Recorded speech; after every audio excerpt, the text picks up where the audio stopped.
At a German supermarket checkout, the receipt is not finished when the drink is paid for.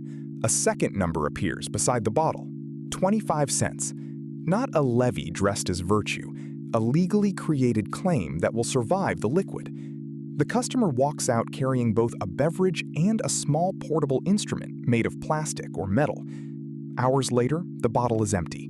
The brand has done its work. The caffeine is gone, the sugar is gone. What remains is still priced. Germany's bottle deposit system has attached cash value to the husk, and that value does not depend on taste, loyalty, or advertising. It depends on a mark, a statute, and a nationwide return market. This is the contradiction hiding in a grocery bag. An object designed for disposal has been given a second life as money. Drop it in a park bin, and a coin disappears. Feed it into the correct machine, and the coin reappears as store credit or cash. The drink was the product. The empty container is the collateral. Most shoppers treat the extra line on the receipt as a nuisance. The mechanism treats it as a manufactured market. Germany did not wait for consumers to become saints. It changed the relative price of throwing the container away. An empty disposable bottle retains a legally created cash value after the drink itself is gone. That sentence is not poetry. It is the operating rule of a national machine that coordinates manufacturers, retailers, reverse vending terminals, and a clearing process. The rule is narrower than the myth. The 25-cent obligation applies to covered single-use beverage packaging, not every bottle on every shelf. Reusable containers live under different deposit amounts and different circulation rules. The system is not a superstition about all glass. It is a price attached to a legal category. Follow one German beverage container from checkout to return, and the romance of recycling thins out. What remains is colder, a mandatory deposit, a standardized marking, a retailer take-back duty, machine-readable return data, a clearing sequence that reconciles who collected the 25 cents and who paid them back. The empty bottle is not trash with a conscience. It is an instrument waiting for its last transaction. Foreign visitors notice the sidewalks first. Fewer glittering cans in the gutter, fewer plastic bottles rolling under benches. They write the neatness down as culture, as if a national temperament swept the streets. The blind spot is legal, not moral. Germany built two prices for emptiness, and then let those prices do the sweeping. For much of the late 20th century, the country's drink trade still ran on circulation. Beer, water, and soft drinks moved in heavy glass that was counted, crated, trucked back, washed, and filled again. The reusable bottle was not a slogan, it was inventory. A shopkeeper who failed to send the glass home paid for the failure in missing stock and missing deposit money that belonged to someone else's crate. Then the one-way can and the light PET bottle arrived as a cheaper logistics story. They did not need washing. They did not need a return truck timed to a brewery. They needed a bin. Packaging waste rose in the places that still looked orderly in postcards. In 2003, a mandatory deposit landed on a wide band of single-use drinks. The political fight had been about waste, about unfair competition between refillable glass and disposable metal, about whether a light can should be allowed to underprice a circulating bottle. The instrument that emerged was not a sermon. It was a uniform extra charge on covered one-way packaging, high enough to make walking away feel like losing a coin. Retailers had to learn a new reflex. If they sold the disposable format, they inherited a duty to take the empty body back. Machines began to occupy the front wall of supermarkets, steel mouths that swallowed bottles and spat paper vouchers. The public learned a new gesture: invert the bottle, find the logo, wait for the clank. What most shoppers still miss is that this was never a single religion of bottles. Reusable packaging kept its own deposit amounts and its own circulation rules. A beer bottle that is meant to be washed does not live in the same legal file as a single-use PET bottle that is meant to be shredded and remade. Two markets for emptiness run in parallel through the same sliding doors. Confuse them, and a machine will spit the glass back out with a red light. On the 1st of January 2024, the net widened again. Germany's Environment Agency documents an expansion of the deposit obligation from that date. More covered single-use beverage packaging was pulled under the same architecture: a mandatory deposit of €0.25, a retailer return duty, a consumer refund, and a nationwide clearing requirement. Previously quieter shelves entered a world that beer and cola already knew.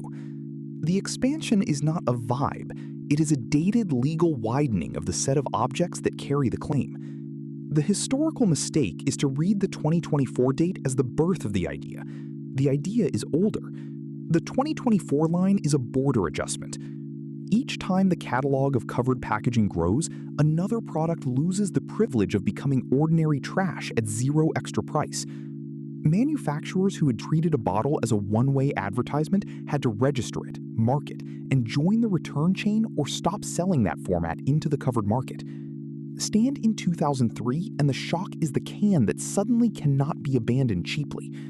Stand in 2024 and the shock is the newly covered bottle that discovers it has joined the same ledger. Stand in a shop in 2026 and both shocks have already been absorbed into habit. The receipt still prints an extra line. The public still shrugs. The mechanism still treats a shrug as irrelevant. A price does not require belief. The contradiction from the checkout does not come from German tidiness.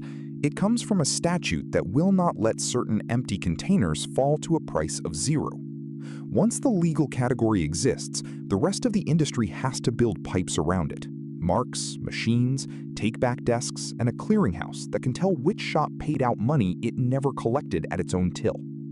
That last pipe is the part civilians never see. History made the deposit visible. History also hid the reconciliation.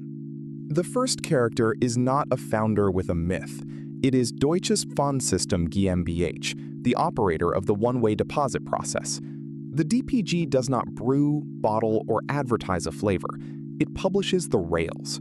On those rails, a package must be registered, marked, returned through a recognized process, and settled so that a consumer can be reimbursed, and a retailer is not left holding a stack of other people's emptiness. The marks the DPG defines are the only language the return network is built to read. The second character is the Federal Environment Agency, which does not clear deposits. It records the legal weather. When the obligation expands, the agency is the public witness of scope. Which single-use beverage packaging is covered, that retailers carry a return duty, that consumers can reclaim the amount, that clearing is nationwide. An agency document is not a machine. It is the map the machines must obey. Between them stands the retailer, the only character the consumer actually touches. A discounter in a German city did not volunteer to become a bank for empty PET. The duty arrives with the choice to sell the covered format. Sell the can, take the can back. That is the blunt incentive. Install a wall of terminals or drown the staffed counter in sticky bottles. Floor space, electricity, maintenance contracts, and a daily ritual of emptying crushed plastic into bags all arrive with the same choice. The alternative is worse: a queue of people holding bags of empties and a cash drawer paying out money the store may not have collected that morning. The filler and the importer live one step further back. Their obsession is access to the shelf. A covered single-use bottle that is not registered and marked cannot travel cleanly through the return market. The brand can print a mountain sunset on the label and still fail the only test that matters at return: recognition. So the filler funds participation, prints the DPG identification, and accepts that every unit leaving the plant carries a deposit that will be demanded again at some other door. Ambition here is not a poem about forests. It is the right to remain a one-way product in a country that priced abandonment. A kiosk owner at a railway station faces a sharper version of the same math. Commuters buy drinks in the morning and return them wherever the evening is convenient. The kiosk can become a sink for containers it never sold. Without clearing, that sink is lethal. With clearing, the kiosk is still a labor post, a hygiene post, a security post for a few coins at a time. The hard decision is format. Stop selling covered single-use drinks and the take-back pressure falls. Keep selling them, and the owner has joined a national return chain, whose other end may be a suburb the owner will never visit. The consumer is the residual claimant with the shortest memory. The extra line on the receipt is irritating, until it becomes a hunt. Students, pensioners, and informal collectors read bins the way other people read prices. A single coin is small. A torn trash bag of eligible bottles is a wage. The system did not hire them. The price hired them. None of these characters needs to love the others. The DPG needs recognizable marks. The agency needs a lawful catalog. The retailer needs reimbursement. The filler needs shelf access. The kiosk needs not to drown. The collector needs the coin. Align those incentives and an empty bottle moves across a country. Break one of them, and the bottle becomes litter again, or a dispute at a service desk, or a terminal that blinks no.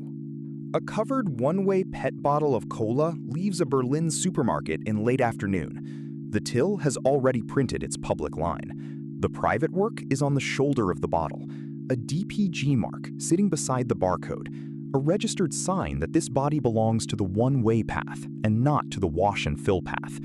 The liquid is flavor. The mark is the contract. Night.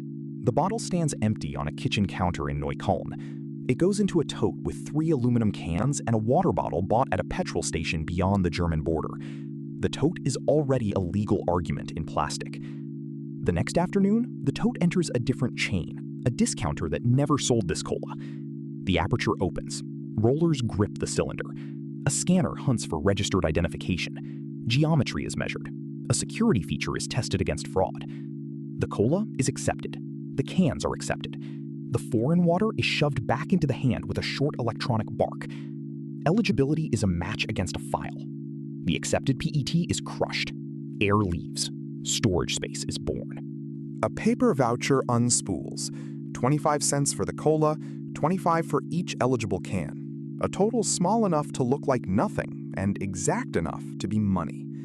At the till, the voucher becomes a discount or cash. The customer has been reimbursed. The discounter has paid out a sum it did not collect when this bottle was first sold. The wound is now accounting. In a back room, the event is no longer a bottle.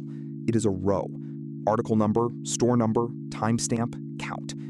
That row enters the deposit clearing described in the DPG process. The system looks toward the participant who placed the registered packaging into the German one-way market. It looks toward the retailer who paid the shopper. One side is charged, one side is made whole. The consumer never sees this. The consumer only sees that a strange shop honored a claim printed by a stranger. Trace the deposit backward, once, and then leave the path alone. On the way to market, the covered amount was added to the wholesale invoice, and then to the shelf price. The shopper prepaid a refund. Return closes the prepaid loop. If the empty container never reaches a recognized return point, the shopper does not receive the amount. No voucher appears. No clearing line is created for that unit. The packaging has left the coordinated return market. It may sit in residual waste, in a ditch, in a household cupboard, or in another country's bin. The mechanism does not narrate a profit ceremony. It simply never completes the transaction. That withholding is the entire enforcement arm. There is no patrol car assigned to a bottle. There is only a missing coin. The same pair of hands now sets a reusable beer bottle on a counter. Half a liter of brown glass. The deposit is 8 cents. A crate in the aisle waits for the shape. Nobody flattens this bottle. Intact form is the point. The glass is supposed to move back to a filler, meet caustic washers, meet a new crown cap, and reappear as a bottle rather than as flake. There is no one-way clearing row because the object was never entered as a single-use claim. The legal distinction is not a brochure. It is 2 different destinies for silica and polymer that happen to share a shopping bag. Retailer take-back duties follow what is sold. A shop that offers covered single-use packaging inherits the obligation to take eligible empties back within the rules of type and the limits of its equipment. A shop organized around reusable glass lives in crates, tallies, and brewery trucks. Preserve the distinction, and a circulating bottle is not treated as trash in waiting. Collapse the distinction, and the washable glass would be crushed for a one-way refund it was never priced to carry. Barriers arrive as weather and as weekends. After a festival, the terminals choke on volume. After a heat wave, the floor is sticky and wasps write circles around the apertures. A rural store with one mouth becomes a village hall of tote bags. A chain that sells cheap cans becomes a magnet for other banners' leftovers. Clearing can move the cents. It cannot move the lifting. Staff still haul the compressed bags. Contractors still cut open a jammed throat. A customer still argues when a wrinkled bottle fails the security test and the claim dies in public. A clerk at the service desk has a narrow power. Some returns can be keyed by hand when a machine is down. That power is also a fraud surface. Too much generosity, and the shop pays claims the file will not honor. Too much suspicion, and the queue becomes a political event. The clerk is not a judge of recycling. The clerk is a checkpoint in a payment system that happens to traffic in empties. Manufacturers feel a different barrier. Change a barcode, change a bottle shape, change a label stock, and the registration must move with the object. A mismatched article is a future rejection. The filler's plant can run at speed and still lose the market if the mark is wrong. Competitors share the same rails. The DPG process is not a brand. It is a compatibility standard that rivals must use if they are to keep the one-way format saleable. Night again. A collection truck takes compressed bales from the discounter's yard. The material now has a second economic life as feedstock. That life is not the deposit. The deposit was only the shepherd. Once the claim is paid, the polymer can be a commodity. If the bottle had never come back, the shepherd would have failed, and the feedstock would have been someone else's problem, or no one's. Export leaks the other way. Drinks travel. Marks do not automatically become refunds in a foreign machine. The domestic failure is uglier and more ordinary. A bottle that stays in a German cupboard until it is ordinary trash, still wearing a sign that no hand bothered to cash. And then everything tightens.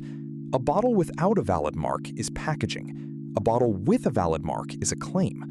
Registration, printing, scanning, crushing, voucher, and clearing exist to keep that difference expensive enough to change a walk to the bin. High return rates are the country's reputation. They are not gravity. Every unreturned unit is proof that a legally created price can lose to haste. The mechanism does not explode when that happens. It fails quietly, one missing coin at a time, while the front of the store keeps accepting the next bottle as if the loop were closed. A price is a shepherd. That is the colder lesson, and it does not belong to recycling posters. Assign a number to an object the market was prepared to treat as zero, and a second market grows around the number. Germany did not discover this in a laboratory. It demonstrated it with beverage packaging, then watched manufacturers, shops, machine builders, and night trucks arrange themselves into a settlement system. The principle is easy to misuse. People will say the country is tidy, or green, or obedient. Those adjectives are souvenirs. The working part is narrower. A statute created a category.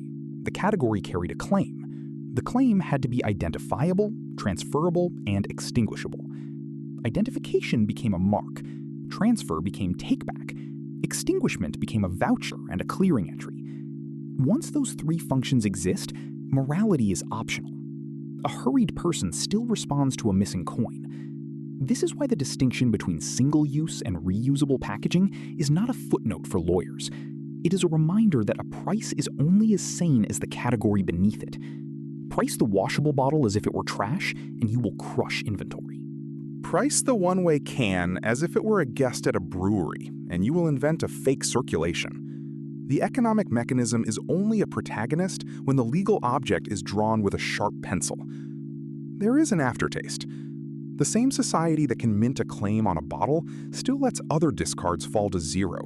Cigarette filters in a gutter, cheap textiles, food film, the nameless plastic that never received a logo. The bottle system is therefore not a portrait of national virtue. It is a portrait of selective pricing. Where the number exists, a reverse logistics industry appears. Where the number does not exist, speeches appear instead.